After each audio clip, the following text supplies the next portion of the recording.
अब देखो Cody Rhodes की रिटर्न तो बहुत तगड़ी हो चुकी है रेसलमेनिया 38 के अंदर, एक ग्रैंड रिटर्न उनकी हुई है, पर इस ग्रैंड रिटर्न को कैसे कैपिटलाइज किया जा सकता है, और वो है कोडी रोड्स के हाथों रोमन रेंज को डीथ्रोन करवाकर। रिसेंटली एक वीडियो के अंदर मैंने आपको 6 सुपरस्टार्स बताए थे जो कि रोमन रेंज को डीथ्रोन कर सकते हैं, और इस वीडियो के अंदर मैं आपको बताने वाला हूँ कुछ ऐसे रीजंस कि क्यों आखिर कोडी रोड्स वो सुपरस्टार होने चाहिए जो रोमन रेंज को करने चाहिए डीथ्रोन। मतलब 5-6 रीजंस आपको एक सॉलिड जेन्युइन बताने वाला हूँ कि क्यों कोडी रोड्स ही वो सुपरस्टार होने चाहिए जो रोमन रेंज को करने चाहिए डीथ्रोन। तो इंटरेस्टिंग वीडियो की, इसको एंड तक देखना। चैनल नहीं सब्सक्राइब किया है तो सब्सक्राइब कर, जो नीचे बटन दिख रहा है वहां पर जाकर आप क्रॉस रोड्स लगाकर बड़ी फैमिली का पार्ट बन सकते हो। तो स्टार्ट में वीडियो करेंगे बिना टाइम वेस्ट करे। सो फिर hey buddies, welcome to our channel नाम back with a new video. तो इस वीडियो में चलते हैं हम हमारे टॉपिक के ऊपर, और सबसे पहले हम चलते हैं सबसे पहले रीजन के ऊपर। मतलब पहला ही रीजन आता है तो पहले ही रीजन के ऊपर हम पहले चलते हैं। तो पहला रीजन ये है गाइस, अबे जल्दी बोल, कल सुबह पनवेल निकलना। कोडी रोड्स इस वक्त WWE के अंदर सेकंड बिगेस्ट सुपरस्टार है आफ्टर रोमन रेंज। मतलब मैं यहाँ पर पार्ट टाइमर को इंक्लूड नहीं कर रहा हूँ, ब्रॉक लेसनर वगैरह इंक्लूडेड नहीं है इसके अंदर, और ना ही इसके अंदर लेजेंड इंक्लूड है। उसके हिसाब से फुल टाइमर्स की अगर आप बात करते हो तो कोडी रोड्स इस वक्त WWE के अंदर सेकंड बिगेस्ट स्टार है आफ्टर रोमन रेंज। और अगर यार कोई इतना बड़ा है तो फिर उसके पास बड़ी जो चैंपियनशिप है वो तो आएगी। तो कोडी रोड्स वर्ल्ड चैंपियन तो बनने ही बनने वाले हैं, इसमें तो कोई डाउट नहीं है। बट यहाँ पर सवाल है कि क्या वो रोमन रेंज को डीथ्रोन करेंगे? और भाई इतना बड़ा जो लॉजिक है ये कि वो इतने बड़े फेमस सुपरस्टार है या फिर सेकंड बिगेस्ट स्टार है, तो second biggest star first biggest star को तो भाई हरा ही सकता है ना। मतलब तो ये काफी बड़ा लॉजिक है और काफी लॉजिकली ये रीजन है कि क्यों कोडी रोड्स रोमन रेंज को डीथ्रोन करने चाहिए। चलते हैं हमारे अगले रीजन के ऊपर, और अगला जो रीजन है वो ये है कि भाई ये चीज करवा कर, यानी कि कोडी रोड्स से रोमन रेंज को डीथ्रोन करवा कर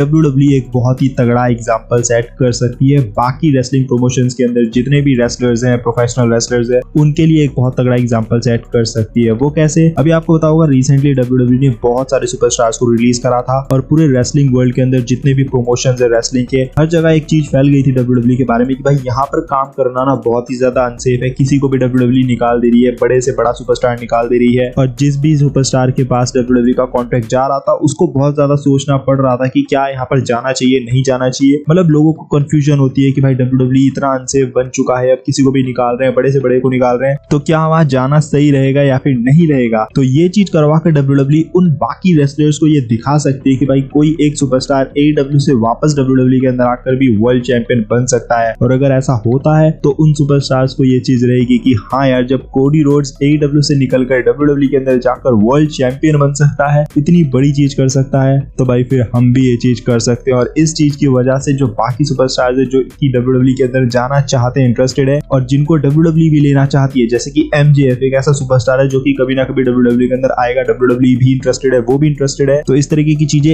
MJF जैसे सुपरस्टार्स के लिए सही रहेगी। वो सोचेंगे, देखेंगे कि हाँ यार, जब कोडी रोड्स ये चीज कर रहा है तो फिर मैं भी ये चीज कर सकता हूँ वहां पर जाकर। तो ये एक ऐसी चीज है जो कि काफी जेन्युइन रीजन है जिससे कि WWE एग्जांपल सेट कर सकती है बाकी रेसलर्स के लिए जो भी कहीं भी किसी भी प्रमोशन के अंदर काम कर रहे हैं। फिलहाल चलते हैं अगले रीजन के ऊपर, और अगला जो रीजन है वो ये है कि ये एक मोमेंट ऐसा क्रिएट हो सकता है, यानी कि जिस वक्त कोडी रोड्स रोमन रेंज को डीथ्रोन करेंगे, वर्ल्ड चैंपियन बनेंगे, ये एक ऐसा मोमेंट होगा जो कि बहुत ही ज्यादा इमोशनल होगा। और एक इमोशनल एक ऐसी चीज होती है जो कि भाई चाहे मूवीज हो, चाहे रियलिटी हो, चाहे हो WWE या प्रोफेशनल रेसलिंग, हर जगह भाई ये इमोशनल वाली चीज है वो बहुत ज्यादा काम करती है। तो कोडी रोड्स का वर्ल्ड चैंपियन बनना बहुत ज्यादा इमोशनल होगा। आपको पता होगा अभी मंडे नाइट रॉ में जब कोडी रोड्स ने प्रोमो कट किया था, वहां पर उन्होंने अपने फादर की एक स्टोरी बताई थी कि कैसे उनके फादर ने वर्ल्ड चैंपियनशिप को होल्ड किया था वहां पर, जबकि वो जीते नहीं थे, बट स्टिल उन्होंने उस चैंपियनशिप को अपने हाथ में रखा था। और उसके बाद कितने बड़े सुपरस्टार्स के पास वो रही है चैंपियनशिप। तो ये काइंड ऑफ एक इमोशनल स्टोरी थी, और कोडी रोड्स वहां पर इमोशनल भी हो गए थे। तो सोचो वही चैंपियनशिप जब कोडी रोड्स अपने हाथ में पकड़ेंगे तो सोचो वो कितना इमोशनल सीन होगा, वो कितना इमोशनल मोमेंट होगा। सच में भाई ये रोने वाला मोमेंट होगा कोडी रोड्स के लिए भी, और फैंस भी इस चीज को फील करेंगे, और भाई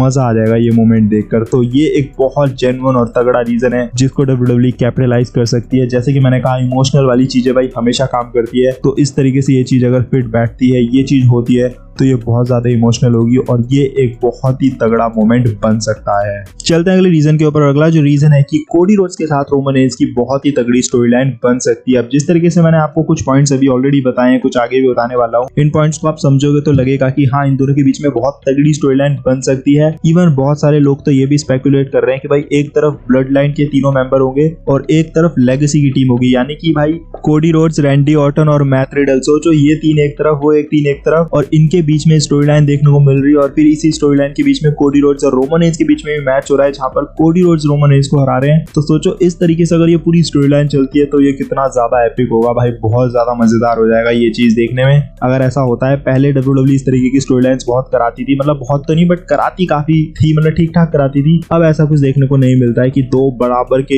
स्टेबल्स हमें आमने सामने देखने को मिल रहे हैं। तो ऐसा हो सकता है अगर WWE ये दिखाती है इस तरीके से चीज, और मजा बिल्कुल भाई तगड़ा आ जाएगा अगर WWE ये वाली चीज करती है। तो ये स्टोरी लाइन या फिर इन दोनों के अराउंड बहुत तगड़ी स्टोरी लाइन बना सकती है WWE अगर WWE ऐसा कुछ सोच रही है। चलते हैं अगले रीजन के ऊपर। अगला जो रीजन है वो ये है कि कोडी रोड्स जब लास्ट टाइम WWE के अंदर थे उस वक्त तो मिड कार्ड वाले सुपरस्टार थे, बड़ी चीजें या फिर मेन स्ट्रीम वाले लेवल पर वो नहीं गए थे। उसके बाद वो जब AEW के अंदर गए वहां पर वो काफी फेमस हुए, बड़े सुपरस्टार लेवल, मतलब बड़े क्या मतलब वही सब चीजें कर रहे थे तो फिर ऑफ कोर्स वो बड़े होंगे और वहां से उनका जो लेवल था वो तगड़ा बन चुका था। और उसके बाद जब वो WWE के अंदर वापस आए हैं तो ऑफ कोर्स वैसे तो वो AEW के अंदर बड़े सुपरस्टार ऑलरेडी बनकर आए हैं बट भाई WWE के अंदर भी उन्हें कुछ बड़ा करना पड़ेगा, तभी तो लोगों को लगेगा कि हाँ ये कोडी रोड्स बड़े लेवल का या फिर मेन स्ट्रीम का बंदा है। तो यहाँ पर कोडी रोड्स को अगर WWE को ओवर करवाना है, over word I don't know Cody Rhodes के लिए सही रहेगा या नहीं रहेगा, बट अगर WWE को कोडी रोड्स को ओवर करवाना है तो इससे बेटर चीज WWE नहीं कर सकती। Cody Rhodes dethrone Roman range एक ऐसा परफेक्ट चीज जो कि कोडी रोड्स को उस लेवल का बना देगी जहां पर शायद कोडी रोड्स को होना चाहिए था इस वक्त। और अगला और जो आखिरी रीजन है वो भी इसी के अंदर एड ऑन है, वो ये है कोडी रोड्स अब जो WWE के अंदर वापस आए हैं वो 1 साल या 2 साल के लिए नहीं आए हैं। कोडी रोड्स भाई यहाँ पर आए हैं रहने के लिए। वो बोलते हैं ना Cody Rhodes is here to stay.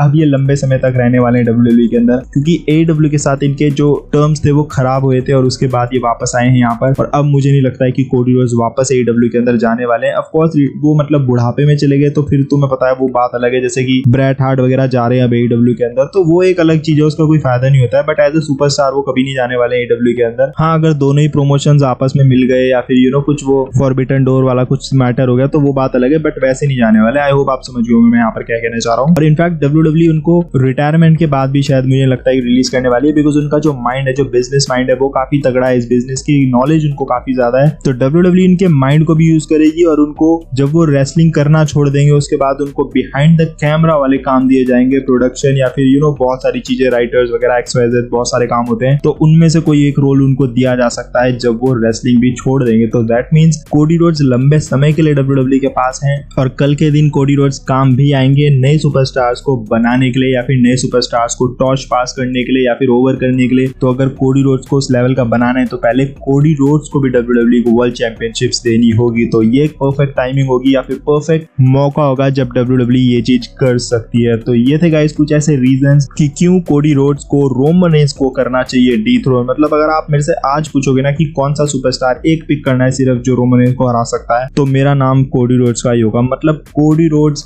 Has to defeat Roman Reigns, Cody Rhodes has to dethrone Roman Reigns. इसके अलावा ऑफ कोर्स 5 सुपरस्टार्स मैंने ऑलरेडी बताए थे उस प्रीवियस वीडियो के अंदर, पर कोडी रोड्स होने चाहिए भाई। ये अपॉर्चुनिटी मुझे लगता है WWE को मिस करनी चाहिए कहीं से भी, बिकॉज ये मौका दोबारा नहीं आने वाला है। सो जब भी हराए मुझे उससे मतलब नहीं है कि आज हराए कल हराए, समरस्लैम में, रेसलमेनिया में, जब मर्जी हराए, बट डिथ्रोन अगर रोमन रेंज को कोई करना चाहिए एटलीस्ट एक चैंपियनशिप के लिए तो वो कोडी रोड्स ही होने चाहिए। तो गाइस यही सब था आज की वीडियो के अंदर। आई होप आपको वीडियो पसंद आई होगी। पसंद है वीडियो को लाइक कर देना, कमेंट करके अपने थॉट्स बताओ कि क्या आपको भी ऐसा कुछ लग रहा है, या जो भी थॉट्स है भाई अपनी नीचे कमेंट सेक्शन में बता सकते हो। चैनल नहीं सब्सक्राइब किया, नीचे जो सब्सक्राइब बटन दिख रहा है वहां पर जाकर आप रोड्स क्रॉस लगा सकते हो, या फिर रोड्स क्रॉस है या क्रॉस रोड्स है, जो भी है अपने हिसाब से लगा देना कोडी रोड्स वाला फिनिशर। बाकी हम मिलेंगे अगली वीडियो के अंदर। Till then love you all and keep fighting.